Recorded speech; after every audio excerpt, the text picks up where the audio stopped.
Hello and welcome. Chris from Missouri here, bringing you another video about vintage baseball cards. In this video, I'm going to start a new series, but I'm going to be able to show you some cards at the same time. But before we get started on that, let me tell you who the three sponsors are of this video. First of all, the number one sponsor, or the first sponsor of this video, is Jayhawker Vintage Cards. Now, he doesn't know he's a sponsor, but he, from this point on in this video, he is contractually obligated to pay me in some form or another, either buy me a drink next time he sees me or clean up the dishes next time he's at my house looking at the cards. Number two sponsor, the low-end card enthusiast. Go in there, that's Ricky Hicks. He's somewhere down south, been watching his videos. Give him a look. See what you think. Now, but he also is a sponsor of this video, and he too monetarily he obligated. He owes me maybe a drink, a Snickers bar, or something next time he sees me, and I hope he sees me sometime. I'd like to meet him in person. Last but not least, this guy, I tell you what, I've taken a liking to his channel, and I think a lot of you guys have too. It's not. He's having a good time. I want to give him a shout out as one of my sponsors, and that's Lonely Basement Baseball Cards. The guy is funny, and he's good for the hobby, and he had some really cool stuff. Videos coming from the National, and it's a breath of fresh air when sometimes things get a little bit stuffy. Go over there and give him a. Go over here and give him a look. Give all three of these sponsors a look. If you like them, subscribe to their channel and, just greet them into your baseball card observing life. So now let's get started here. I have a couple different things in my channel going on, but they've slowed down. For instance, I did this thing it was called Just a Bit Outside. And it's where I showed cards of baseball players that are just not quite good enough to be in the Hall of Fame, but, are kind of just on the outside, just a bit outside looking in. And those are slowing down now because it's harder for me to find cards, and there's becoming less and less. We did about 55 of them so far. And since we started that, Dick Allen got into the Hall of Fame, so I can take him off of that list.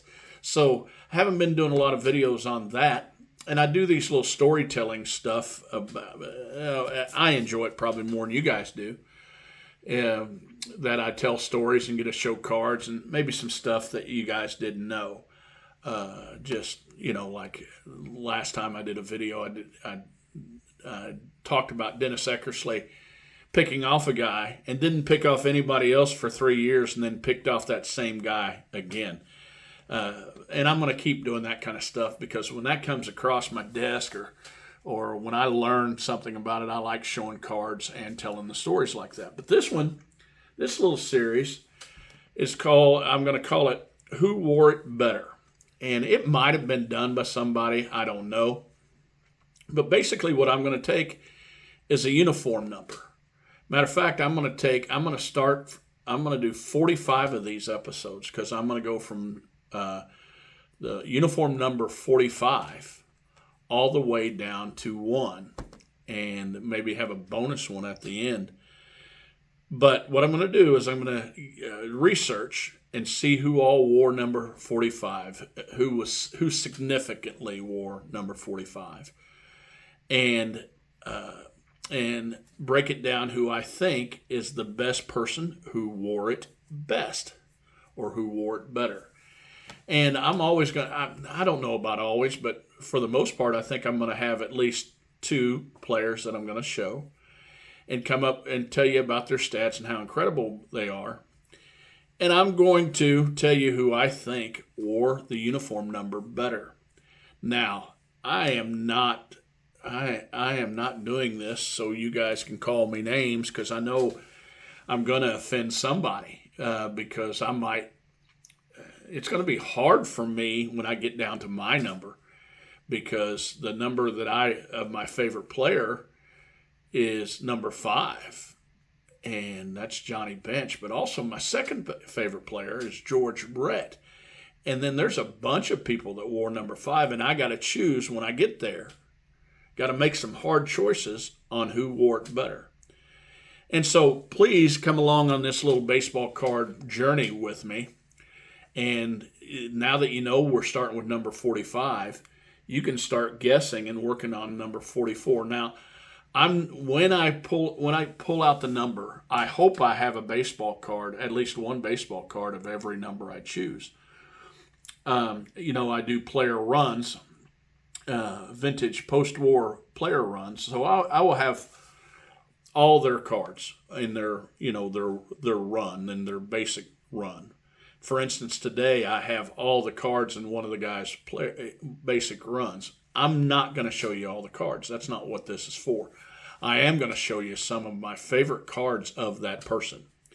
So please, again, whoever wore the number, starting from 45, working our way down to 1, had to be a great player. I'm going to choose who was the one that wore the jersey better. So first of all, the number today that we're starting out with, and please don't throw rocks at me, but the first guy I want to show you, and he's kind of an honorable mention. Now, he's in the Hall of Fame, and he's one of the greatest players to ever pitch during a particular time. He was an 18-year Major League Baseball player. He was an 8-time All-Star, a 3-time Cy Young Award winner, a 2-time runner-up. He won the Triple Crown, meaning in 1 year, he had the most wins, the best ERA, and the most strikeouts. And that is none other than Pedro Martinez. That is Pedro Martinez's rookie card. I hope there's no glare on this because I'm not going to go back and edit it.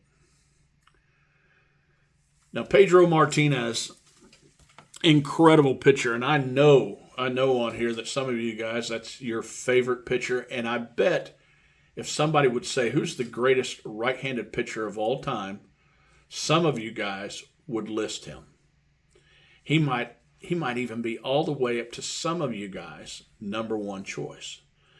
Now, Pedro played for the Dodgers, Expos, Red Sox, where he did a bulk of his damage, the Mets, and the Philadelphia Phillies at the end of his career. He basically threw 5 pitches.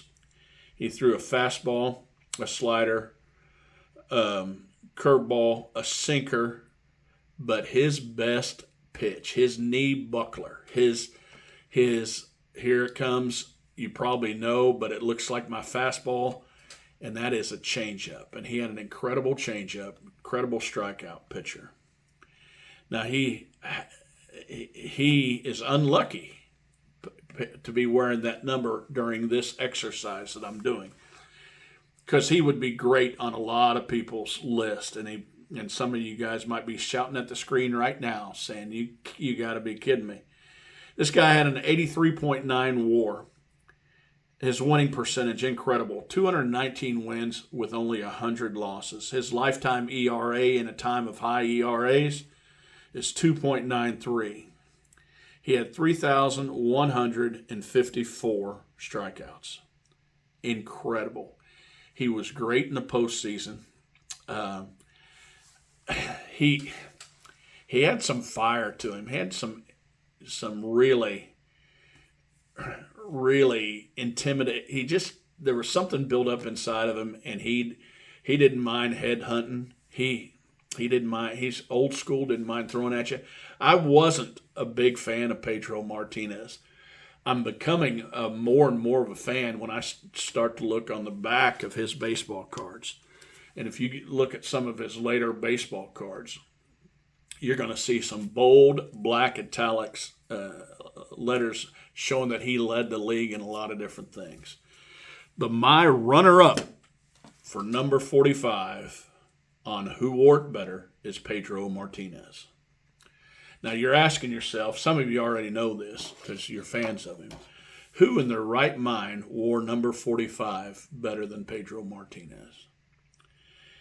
I'm going to have to say that answer is Bob Gibson. Now, Bob Gibson played 17 years, and he played 17 years for the Cardinals. When you think of the Cardinals, Bob Gibson is one of the players you think about.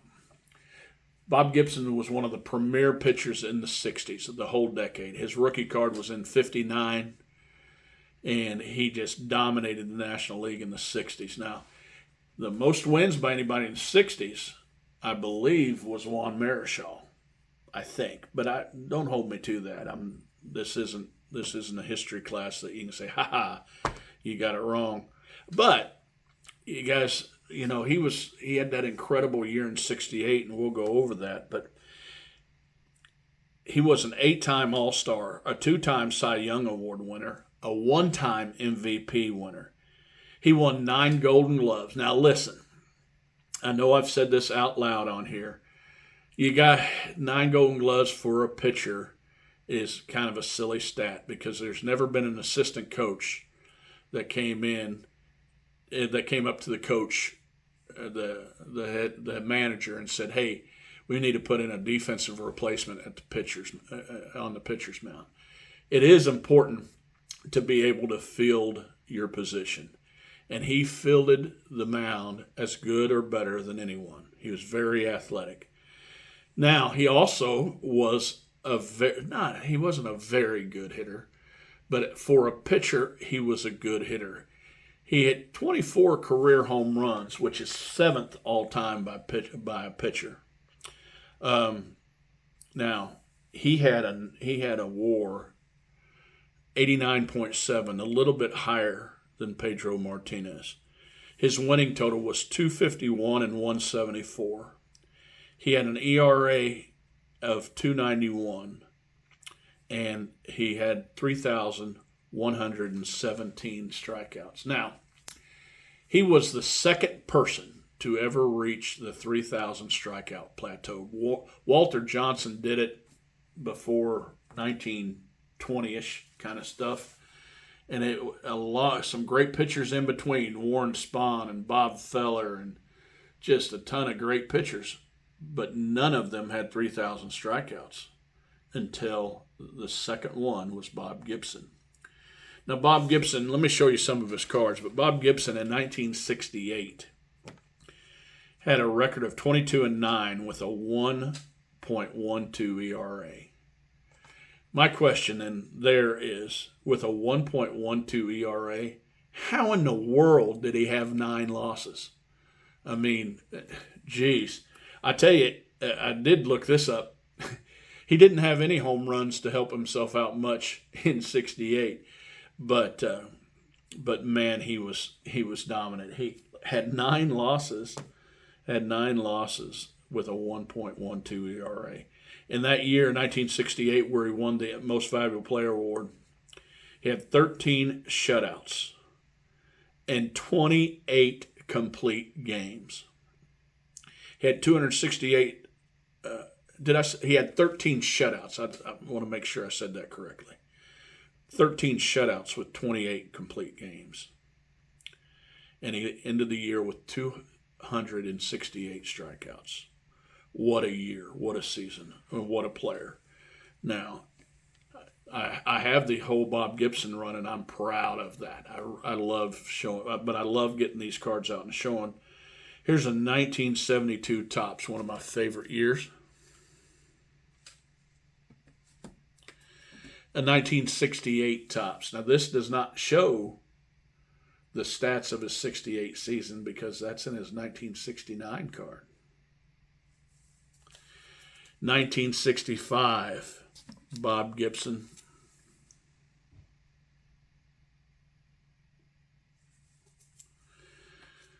1961, and his rookie card, 1959. Now get onto the Baseball Reference on Google it, and then type in Bob Gibson and compare him to Pedro Martinez. They're a great comparison. They both were great pitchers. Now, remember, look over at my sponsor of this video, Jayhawker Vintage Cards, the low-end card enthusiast, and Lonely Basement baseball cards. But as you compare Bob Gibson and Pedro Martinez in that, they look close. They look really close. They're both great pitchers. But I say on the number 45, Bob Gibson won it better. Remember, this is just a hobby. Collect what you like.